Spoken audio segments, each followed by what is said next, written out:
اس وقت ہمارے ساتھ پلوامہ کے MLA PDP کے لیڈر وحید پرہ ہے. مزید بات کرتے ہیں ان سے. پرہ صاحب, کس طرح سے دیکھ رہے ہیں LG کا آرڈر آیا ہے, 5 لوگوں کو جو گورنمنٹ امپلائیز تھے ایلیجڈلی انہیں ٹرمینیٹ کیا گیا ہے, لنکس دکھائے گئے ہیں, terror links.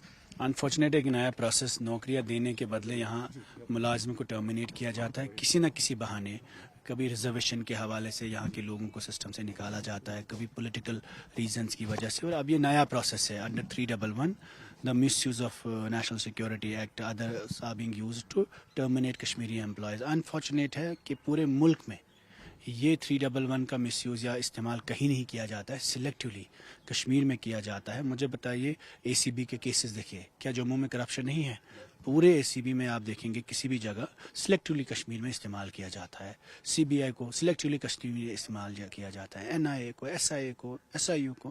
So all institutions are being used against the locals here, and now the Article 311 is also invoked continuously to terminate employees of Kashmir. اگر لوگوں کی انوالومنٹ, آپ انویسٹیگیٹ کریے, آپ ان کو موقع دیجیے, آپ ان سے سوال جواب کریے, اس کے بعد ٹرمینیٹ کریے اگر ان کے خلاف کوئی چیز ہوتی ہے. ایسے وداؤٹ انکوائریز لوگوں کو ٹرمینیٹ کرنا, I think this is selectively the miss use of article 311 in Jammu and Kashmir. اور ابھی بھی کافی ایسے امپلائیز ہیں جن کو ٹرمینیٹ کیا گیا جنہوں نے کوئی لیگل ریکورس نہیں لیا کیونکہ لوگ امید کھو بیٹھے ہیں. تو آئی تھنک اٹس انفارچونیٹ, اور گورنمنٹ کو ایک بار پھر ریکنسیڈر کرنا چاہیے. اس سے جتنے فیصلے ہوئے ہیں کہیں نہ کہیں it's sending a message of pushing people to wall again.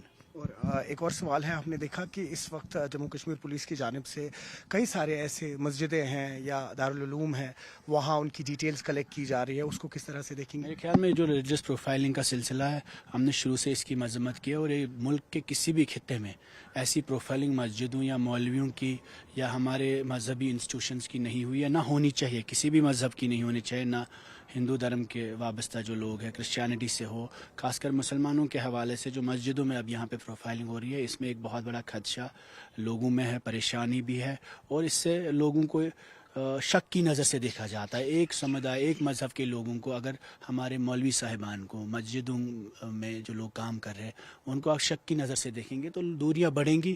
اور صرف اس لیے کیونکہ ایک دکا واقعہ کہیں پہ رپورٹ ہوئے ہے تو اس کا کلیکٹیو رسپانس گورنمنٹ کی طرف سے ایسا آنا ایک پوری کمیونٹی کے خلاف, مجھے لگتا ہے یہ غلط ہے, اور government should withdraw the circular and the process of profiling also. Such profiling is dangerous and will create a rift among communities. It will also alienate people and push people to wall that کہیں نہ کہیں selectively مسجدوں پر نظر ہے, مذہب پر نظر ہے, یا مذہب میں جو ہمارے مولوی صاحبان ہیں, جو ہمارے ریلیجس رہنما ہیں, ان کے خلاف ایسی شک کی سوچ بنانا حکومت کی طرف سے, اسٹیٹ کی طرف سے کہیں نہ کہیں غلط ہے. اور یہ سوچ مجھے لگتا ہے کسی نہ کسی جگہ رکنی چاہیے, اور ہم اس کی اسٹرانگسٹ الفاظوں میں مذمت کرتے ہیں. This process needs to end end it should not be institutionalised by the police. بہت شکریہ. نیوز 18 کے لیے ایوب خان کے ساتھ سری نگر سے میں سروج کفیل.